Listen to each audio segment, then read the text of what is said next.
Hello and welcome to another episode of the Empowering Leaders podcast.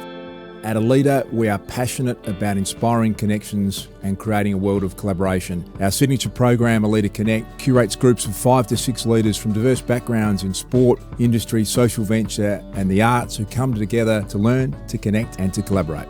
It's been amazing. Here you are on this Zoom call, feeling within the first session like you intimately know these people and care for them.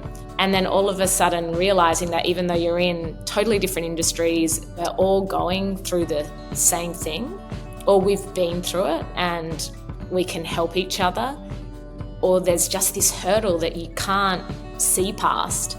And then you share it with the group and there's 5 answers in 40 minutes and you think, I have not slept for 2 weeks thinking about that. Like, how is this possible? So you're listening to stories and the breadcrumbs of what makes success, and I constantly get something out of these Zoom calls and catch-ups because we're all living the same stuff, aren't we? Extraordinary people with extraordinary experience. What happens there is magical. The Empowering Leaders podcast is proudly brought to you by Victoria University, where cutting-edge sports and exercise science facilities like heat chambers, performance labs, and altitude environments mean VU is ranked 7th in the world for sports science. VU, uniquely you. As always, a big thank you to Jason Nicholas and his team at Temper Bedding, a mattress like no other. If you enjoy listening to the Empowering Leaders podcast, be sure to subscribe, and please, if you have a moment, we would love you to leave a review so we can reach more listeners and empower more leaders. Today, we are joined by an extraordinary Australian whose story of resilience has inspired many people around the world. Former Army combat engineer and now Paralympic champion Curtis McGrath. Nearly 13 years ago, on the 23rd of August 2012, Curtis's life changed forever when an IED blast in Afghanistan cost him both his legs. Remarkably, as he was carried from the battlefield on a stretcher, he told his mates that they would one day see him at the Paralympics. He has kept that promise. Curtis has since become a 4-time Paralympic gold medalist, winning titles in Rio, Tokyo and Paris, and between 2014 and 2019 also claimed 10 World Championship golds in the Paracanoe, cementing his reputation as one of the most dominant athletes in the history of his sport. From the line of duty of Afghanistan to the top of the Paralympic podium, Curtis McGrath's journey is one of courage, determination and the relentless pursuit of purpose. Curtis, it's great to see you again. Every time I think of you, it's just inspiring to catch up, and I really appreciate you joining me. No, thank you very much, Luke, for having me. It's a pleasure, and thank you for the great introduction. It's a bit of a mouthful. Well, it's an amazing history, and I suppose it's probably going back to that day at the start. And if you don't mind, I mean, can you take us to that day in Afghanistan, and how much of it do you remember, firstly, and can you talk us through what you were thinking right at that moment? Yeah, so as you pointed out, it is 13 years since on the 23rd of August since that day. I remember pretty much everything. The only thing I don't recall is the actual noise of the explosion, or like the instant moment of the explosion. So, and it's not like the movies. There's no click. There's no opportunity to to move or jump out of the way or anything like that. It's so instant that it's so fast that you don't even realize it's happened. And I was walking along an area where we had already searched over. So my role in Afghanistan was the searching role. So we were looking for these devices, improvised explosive devices, or IEDs, and we'd found a few in the days prior, and we knew, we're in a pretty dangerous spot, and we'd already moved through this area. As I said, we'd already walked past this IED that was hidden in the ground, probably, upwards of 100 times. Someone had walked past it. So it was just happened to be that my foot hit the pressure plate and it went off, and opening my eyes from the flat of my back, looking up at the sky, and it's dark, it's dusty, there's rocks and debris falling from the sky, and I'm a bit dazed and confused. What the heck? Like, why am I on my back? And like, why is it so dark? And I sort of, get up on my elbows and look around, and the penny drops, and I could see bits of my kit, my rifle snapped in half, my metal detector just obliterated and sent all over the place. I could see the blast crater next to me and just, blood just gushing out of my legs. And, and that's when the pain hit me like a freight train. And it wasn't just my legs that were sore. It was like my back, my fingers, my head, my legs, everything was under the same amount of intense pain, and very hard to describe how intense it was. But it was quite a shocking sight in that moment. And I tried to grab my leg to stop the bleeding. Well, it was in agony first, and then realizing that I had to stop the bleeding. And in that process, I realized I had a very large wound on the back of my right thigh, and I was holding on my femur bone. So it was a pretty gory and ghastly sight. But and then I grabbed a tourniquet off my body armor and tried to loop it over my legs. And tourniquet is like a seatbelt type material, and you twist it up and it stops the bleeding on a limb. And I wasn't able to do it because every time I got off my elbows, I kept falling backwards because I couldn't do a sit up because I didn't have the weight of my legs to do it. So I thankfully I had a mate who was about 10 meters away from me, 10, 15 meters away from me when I stepped on it, and he was physically uninjured. He had some perforated eardrums, so he's a bit hard of hearing, but he heard me screaming and he came running over and put on the first tourniquet and then the second one, and then that's when the rest of the patrol that I was walking towards sort of came around the corner and got to me. So that action of McAllister Pitcher ultimately saved my life, and that bravery and courage in that moment, because technically the area has now been not searched because an IED's gone off and searched area, so we have to research everything. So given that thought, and then given what I just stepped on, and we'd already deemed it sort of safe, it was quite a courageous thing that Pitch did for me. I mean, it's emotional just listening to that again, Curtis. I mean, obviously that story has defined your life and the second part of your life. Is it a hard story for you to tell again? Not really, not so much now. It's interesting thinking back, and it seems like a different life. It seems like a faint dream in a way, with vivid details and memories of it all. But for the most part, initially it was pretty difficult to tell, because what I was going through when I was first telling it was finding myself again and finding a bit of purpose within my life and who I was, and that was as a 24-year-old young guy with all the opportunity ahead of him, and that perspective at that time was really hard to come to terms with. So I didn't have to tell it, but I felt a need to tell it because I wanted other people to know what happened, because it's firstly for what the people did for me. They ultimately saved my life, and the accolades of those moments and conflict often go untold. And I'm a strong believer that we should be telling all sorts of different stories about time and service and conflict, and even the first responders out there. So it was difficult, but at the same time, I felt it quite therapeutic and cathartic, and going through it all and piecing it all together as well. And it also helped me sort of come to terms with what had happened, and where I was sort of now starting from again as well. And Curtis, you're the combat first aid medic, and so the survival instinct of having to get the tourniquet on, trying to do that yourself, knowing you had to get IV drips and morphine in because your life was literally hanging by a thread. How did you find that leadership in yourself in that moment, with how horrific and catastrophic the injuries were? Did you tap into something that you still marvel at, or? Well, like when I tell that part of my story, I'm pretty blown away by the body's and my body's ability to do what it did. Adrenaline's a hell of a drug. Don't get me wrong. There was a lot of that coursing through me, and a lot of realization that this is a pretty dark and dire situation that requires immediate action. And I wasn't doing the action. I was just telling people what to do and hoping that they'd do it, and they were doing everything as I was instructing. But it's interesting when you're in a situation which you've been taught and trained to be on the other side of, to identify signs and symptoms and application for medical treatment.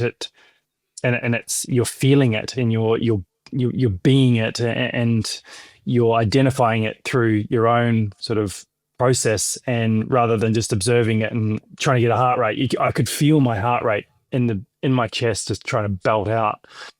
I could feel my breath going so fast, and I was like, and obviously I could see the blood and the gore, and so I knew that I'd need an IV regardless. But the training that we received prior to departing to Afghanistan was an amazing course. We're using kangaroo carcasses for doing needle thoracentesis, which is like a sucking chest wound. Sort of that process is a little bit made famous by the movie Three Kings with George Clooney and I think Matt Damon. But anyway, that part of my story is quite amazing to think about. What I was able to articulate given the circumstances, but also what people were doing for me. And, don't get me wrong, it wasn't all me. There was another combat first aider that came in and took over the IV process and everything, Stephen Court. And, again, another person who ultimately saved my life because he was able to get an IV into a patient that had very low blood pressure and was probably moving around and being a pain in the ass. So, in that sense, there's a lot of people to thank for sure. The Australian sense of humour in that, and you've still got it as you celebrate the people that saved your life, and that legendary story that have the composure on the stretcher, and these legends, I suppose, become a life of their own. Can you actually tell us the words that you said at that moment? You had the incredible poise to be able to talk about this Olympic career you're going to pursue. Is that actually correct? Yeah. So, it's 2012, August 23rd. It's the gap right between the Olympics and the Paralympics. We'd go back from patrol and watch the Olympics, and then saw the promotion for the adverts of the Paralympics. And it was, an amazing sort of moment. The London Games changed a lot of people's perspective of the Paralympic Games. It really changed the momentum, the narrative. It really shifted the community there. And I knew my legs weren't coming back. And just for a bit of context, I was born in New Zealand, grew up there, and spent a little bit of time in WA, and then finished off high school and back in New Zealand. And being in the army and in Australia, my nickname was Kiwi, and had a lot of family and friends that are still in New Zealand. And I was getting carried on the stretcher, and it's like a 400 or 500 meter stretch carry, so like a 5-minute carry. And as we're carrying along, I could hear a bit of sobbing behind the stretcher, and obviously it was a traumatic event, not just for me but for everyone else. And I was like, I was just thinking in my mind, it was, this moment is pretty rough, not just for me, as I said, but so I was like, guys, I'll be fine. I'll just go to the Paralympics or something like that. And then they're like, oh, that's a bit strange. And I said, but it's not going to be in the green and gold, it'll be in the black and white. And they shot back like without a second of doubt. Oh, I suppose you can walk to the chopper then. So it was one of those moments that, I'm very, very thankful for my memory in that. And just that moment was pretty special given the circumstances. So, yeah. You just can't help but smile about that, isn't it? It's an old colleague of mine, Mick Malloy, tells the story of the Australian humour of a horrific bushfire, and you're out the front of someone's house that's been burnt down. I've lost everything, and the reporter comes up and, we're devastated. That's happened, but the good news is the washing's dry. Is that it is that sort of New Zealand Australian sense of humour. So you literally had hardened soldiers who've seen it all crying on the stretcher by what's happened, and that quickly turned back into banter. That must have been pretty special for you to look back on that.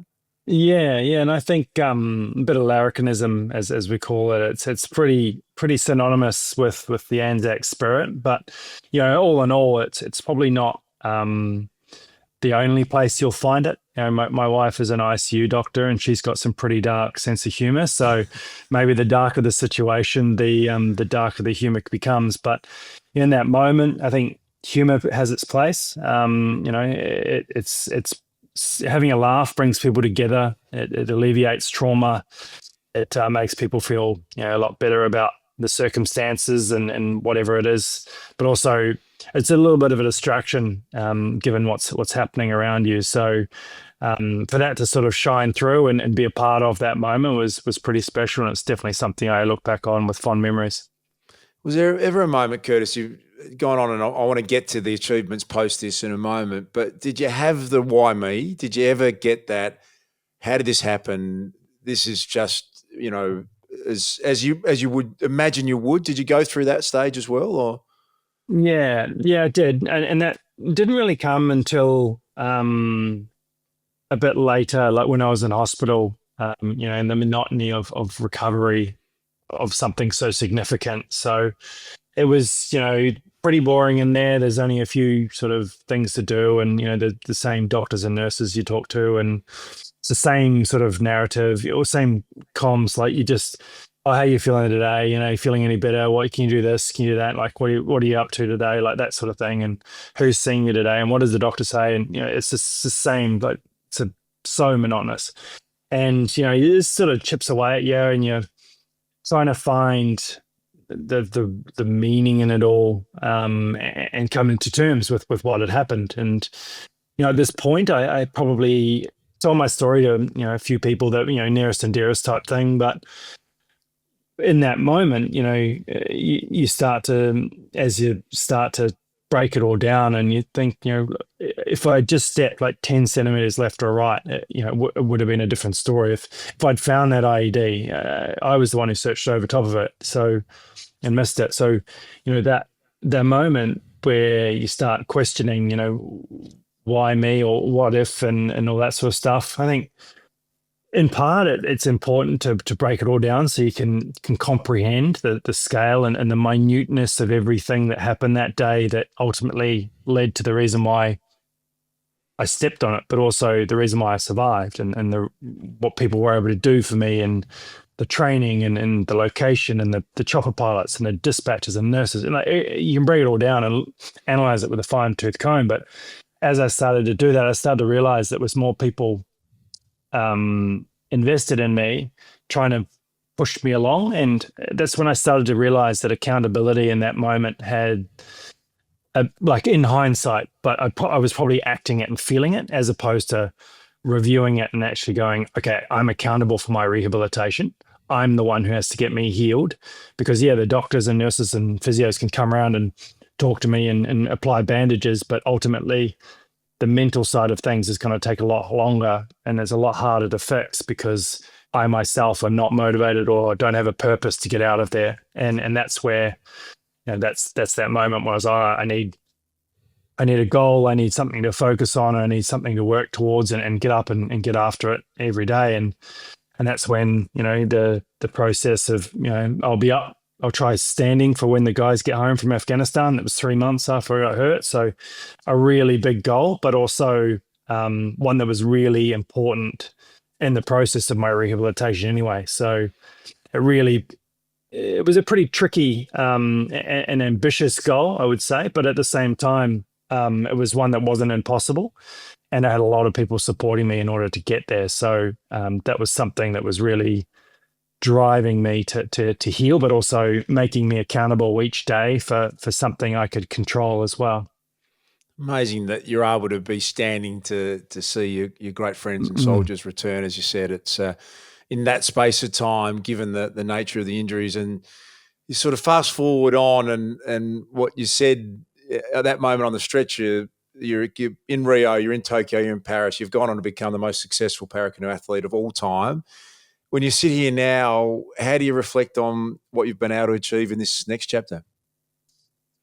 Yeah, well, it's interesting because, you get a little bit older and you get more reflective, and you get like, could I keep going? Can I, what choices do I have coming up? But also reflecting back and talking to people about what I've done and where I've been and what I've achieved is, for the most part, it's just I'm going out there and doing my best and hoping it gets the goods. And, I work hard for it, don't get me wrong. I've got a lot of people that help me achieve those things, but at the same time, it's just me going out there and enjoying myself and going for a paddle. And, if that is good enough at the right moment, it's good enough for gold medals. So, it all with a strategy and a process and an application of all that. But for me to look back and to reminisce on those moments that I've achieved, and I'm very grateful for the opportunity, firstly, and then secondly, I'm also grateful for the people who have put a lot of time and effort into helping me achieve those goals, because I'm out there on a boat by myself, 200 meters to smash it out as fast as you can. But there's heaps of people in that boat with me, metaphorically. They're, the coaches, the physios, there's S&Cs, my family, my friends, the country. And it's a big part of, what motivates an athlete out there on the field. And whether they're running around in circles, jumping over a pole, or riding a horse, or out in a kayak, it's all about, doing the best you can, given the opportunity, and making it worthwhile. And I'm very thankful that, I get to do this. And I'm super happy that I've been able to achieve so much as well. We all are born different. As we grow, the experiences we have develop into outlooks uniquely our own, charting our life's course. No one sees an idea, opinion, or opportunity like you. And no one sees you like VU. Victoria University. Uniquely you. At Aleda, our signature program, Aleda Connect, is something we're really passionate and proud of. We bring together groups of 5 to 6 people around the globe from diverse backgrounds, sport, industry, social venture and the arts, who come together to learn, to connect and to collaborate. The thing that I've loved about it is not just the meetings that we have with our group, it's the thinking that you do for days and days afterwards. Someone says something and it sparks a thought, and I found that I would go back and look at things that I was doing in a different light. Within my sport and within women's sport, I'm just someone who I try to lead by keeping people talking about the issues. There's times when I think the person I'm trying to convince is not listening to me. It actually got me thinking about, okay, this is how I need to address my communication with them. So it was so valuable, and the little group that we've got is great, and I'm really looking forward to sort of continuing to connect with them into the future, because we're all so very different. I can't tell you how much I enjoyed it. Kirst, I see yours as one of the most extraordinary leadership stories that I've ever heard of, and lucky enough to have read about and maybe understand, and listening back again from what you were doing in the front line of the military, going out looking for IEDs and putting yourself in danger, and then the ambassador that you've been for sport and for veterans, and your contribution in so many spaces. How do you yourself define what great leadership looks like now?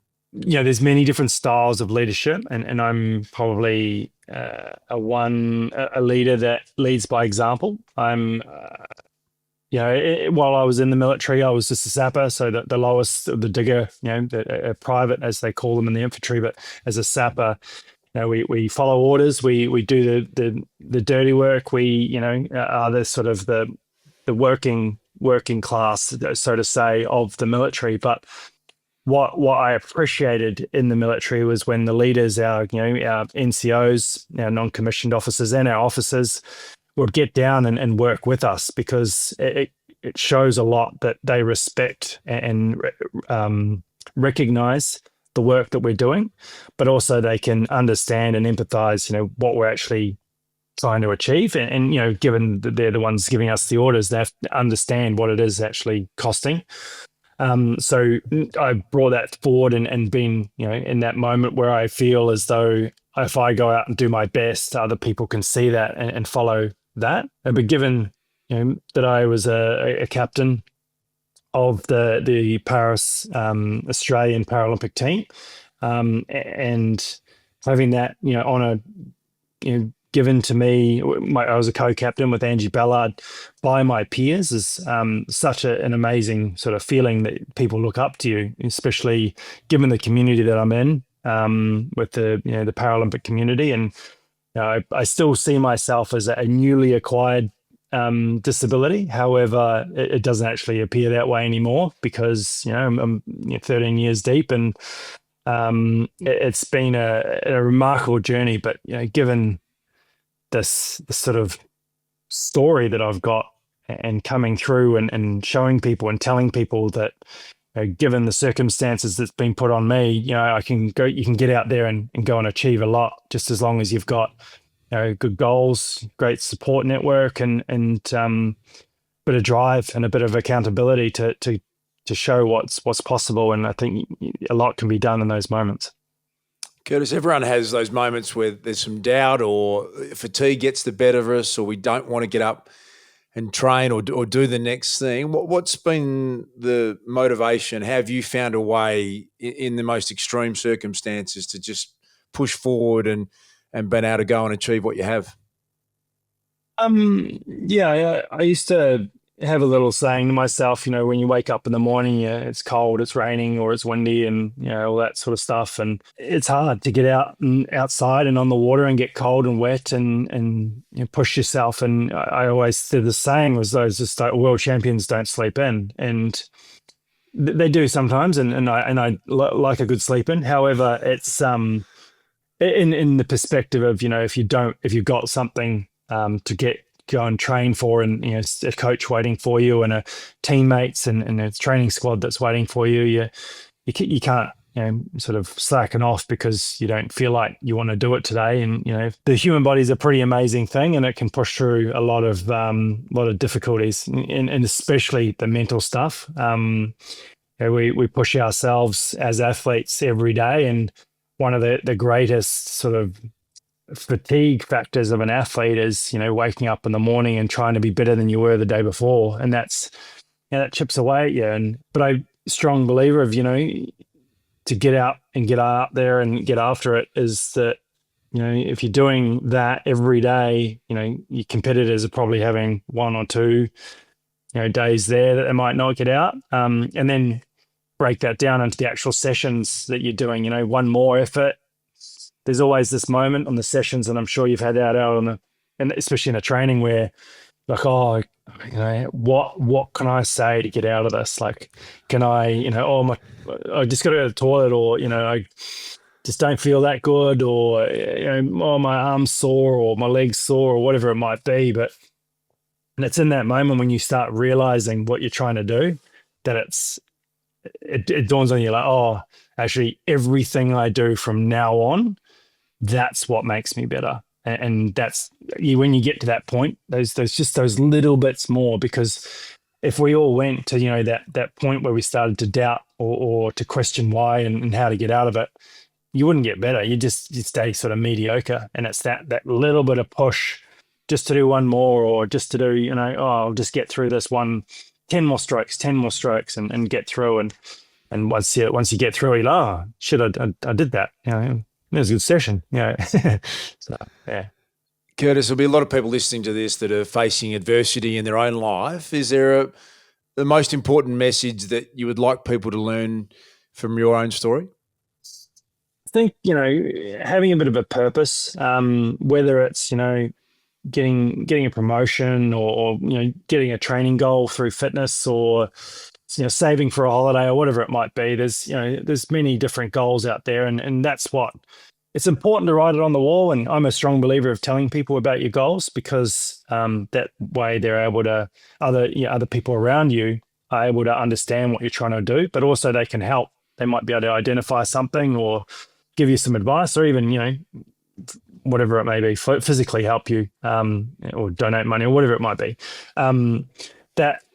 That can do a lot for your motivation. It also makes you accountable, because you've told people about it. Then you feel sort of half obliged if you're, got honesty or integrity, or whatever you want to call it. But in those moments, you just got to have something to make you work towards. And it's quite easy to write that stuff down or tell people about it, but how do you actually get it? How do you move towards it? And it is discipline, I believe. It's that getting up and doing the things you don't want to do as if you do want to do them. So if you change that mindset of like, I have to do this, to I get to do this, like the privilege of actually getting towards your goal is really important when you understand when there's so many things that could go wrong, and there's so many people out there that are doing it so much harder than what you've got it at the moment. And you can just turn on the news and see the suffering of the guy right there and then, pretty much live, and it's a horrible way to get perspective and motivation, but it's the truth. And there's a lot of people out there, even in our country, that are doing it tough. And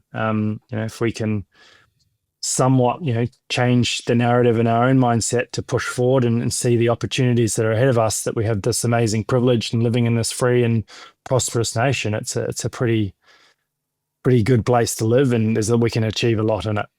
Such an interesting way that you talk about perspective as someone who's had adversity that very few can even understand or have coped with, but the perspective's there always. It's just we often overlook it, don't we, about perhaps the fortunate parts of our life. I want to ask you about becoming a dad. It's life-changing for everyone, and then your beautiful young boy Monty's born with a serious heart condition. Can you tell us about how you and your partner, firstly, the dad part, but secondly, having to deal with that adversity straight up as well? How did you cope with that? Yeah, so Monty was born with what they call a TGA, transposition of the great arteries, which is like the pulmonary artery and the aorta coming off the top of the heart is sort of round the wrong way. They're going off to the wrong parts. It's life-threatening. So if it's not rectified pretty quick, they go downhill, usually within like 5 to 10 days. However, Monty decided that it would be within the first 10 minutes. So he required heart surgery as soon as he was born. And he was born 24th of July last year. So if you can do the math and all that, it was about 4 weeks before the Paralympic Games. So had to sort of, lace up the boots and respond to that in a way which, we were aware of. We were aware of it all leading up to it all, but I'm not a medical. My wife is an ICU doctor and has actually looked after these patients. And she was her name's Rachel, and she was very, very good at educating me quickly about what is going to happen, but also what to expect in that moment. And, if physically you can be like, oh yeah, I'm going to be here and all that sort of stuff, but mentally it's another story. It's pretty hard seeing your child lay there with all these pipes and tubes and lines stuck all over them and coming out of them and into these machines that keep them alive. And it's one thing when you're hurt, but it's a really different thing when your child's hurt. So it is pretty daunting to walk into a hospital room, and that's the scene that you're given. But I was very confident in the medical team that was working on him all the time and looking after him, and the work that they did ultimately. And it was he was in Queensland Children's Hospital, and that team there did a remarkable job and got him through, and he's healthy and happy and doing all the things a 1-year-old does now. So it is a handful, but it has been a big change. And I must admit, one of the things that I've found really difficult is being a dad with a disability. That's quite an added layer of challenge. I use a wheelchair at home, so you can get around, because the prosthetics are not the most comfortable thing to be in all the time. They're not too bad for a short amount of time, but that sort of thing. And trying to get them not to jump into the dog bowl or try and eat the rocks in the garden and that sort of stuff is quite tricky to do. But it's good fun in the same way. But it's definitely a different challenge, and the whole process of it all is with him being having the heart defect, and we're a little bit sensitive of what he is up to now, but the doctors have given us a full clean bill of health for him, and he's doing all the things that we want him to do, and we're pretty proud of him. Incredibly happy for you and Rachel, and not surprised that you're able to get that perspective so quickly. If you look back at everything you've experienced, from the battlefield and your Paralympic gold success to becoming a dad, how would you define what a happy and successful life means to you? Oh, that's a big question. I think maybe being true to your values. It's not about the gold medals or the money you make or the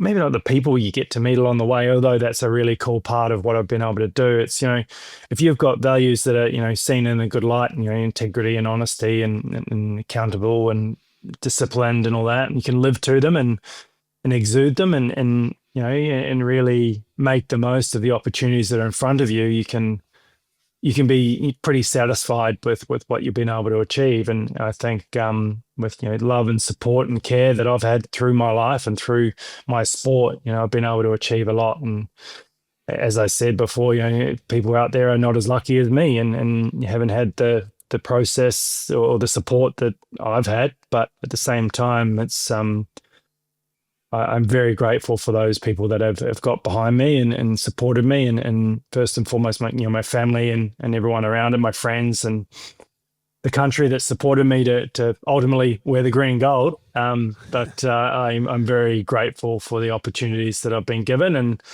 despite the injuries that I've got, I am pretty pleased and pretty content with what I've been able to achieve and where I'm going in life. So yeah. Pretty amazing answer that you went to living a life with your values is the key to a happy life. It's something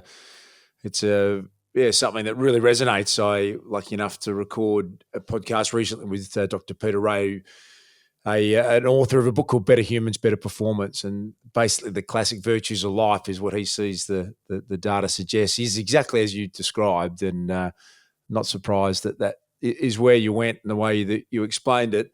Because we see these patterns of success with great people who do extraordinary things, as you have done and continue to do, of why they're successful, starting with this thought of you've got to be able to lead yourself first before you can lead anyone else. And in that context, what do you do to fill yourself up, Curtis, so you can have that impact on others?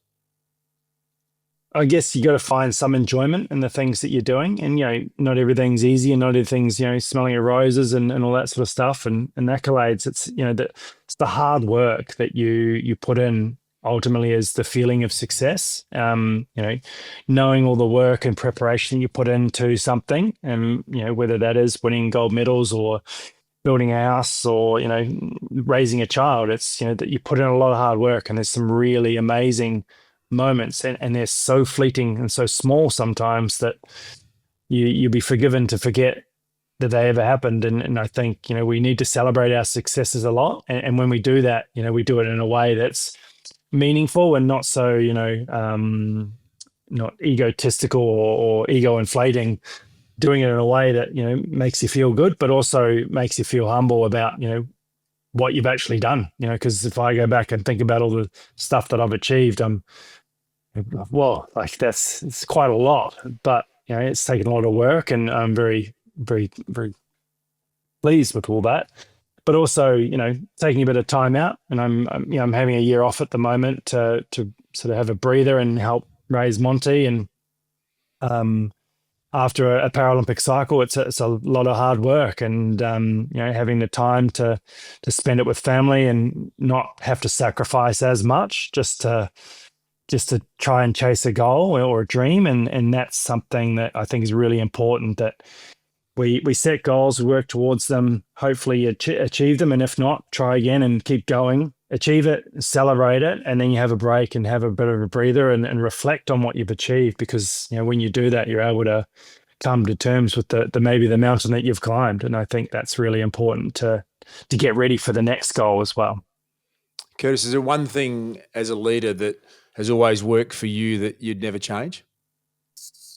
To be open-minded, to have that understanding that you're not the smartest person in everything. You don't know everything. There's a lot of people out there that are a lot smarter than you and know how to do things better. And I think when you're aware of the people that are able to do things that you can't, and you can really not use them, it's not necessarily what I'm trying to say, but like you can get around it and they can help you. And for example, my sport, there's data scientists out there that know how to work out how many kilos per stroke I'm getting and how much boat efficiency and all that sort of stuff through maths and satellites and pedals. And that shit blows me away when they put it onto a spreadsheet and it comes up in a graph, and that's pretty cool. And that helps you go faster, and that you can see it And they can enable you to go on and be better and faster and stronger and all the other things. So, and that's just in my sport, let alone medicine or footy or driving trucks, whatever it might be. So it's a pretty cool world out there. And when we realize that we don't know it all, we can get humbled real quick. But we can also be really engaged and excited about the potential of someone and ourselves.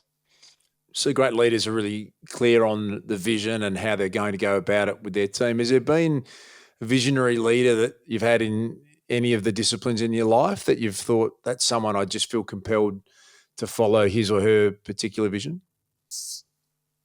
Not off the top of my head, I would imagine like being in the military, we're surrounded by a very structured hierarchical system that has got clear leaders. However, it's very easy to pick on choices and the difficult decisions that ultimately affect a lot of people, especially at the higher sort of rankings. But in those moments, you sort of realize that the decisions that they're making are ultimately, they're just trying to do their best. And I think that's something to consider when we're under leaders, but also being a leader. And those ultimate decisions need to be communicated. And I remember one of my sergeants, he was really clear. He used to tell us a lot of information that you don't usually get as a soldier, and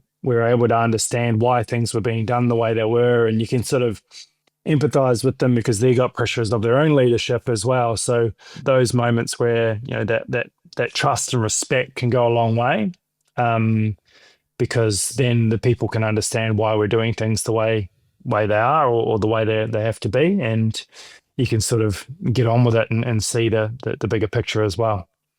Because we've seen people with the sustained success of your level are normally inherently curious, and they have a way of letting that curiosity be part of their day, and they carve it out into their schedule. Does that resonate with you, the idea of curiosity being something that you're active in?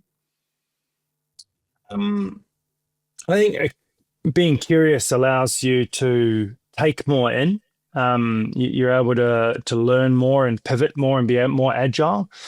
If you're angry or if you're super focused, sometimes you can just get a little bit over analytical on something, or something really specific. Whereas if you're curious, you're sort of more open-minded, as I said before, about the potential for other things to influence. And being open-minded and curious, as I said, you can be quite agile with it. You might not have the right perspective at the moment, and then you get shifted and you can see things a different way. So I can really, I can understand that and resonate with me. Yeah, for sure.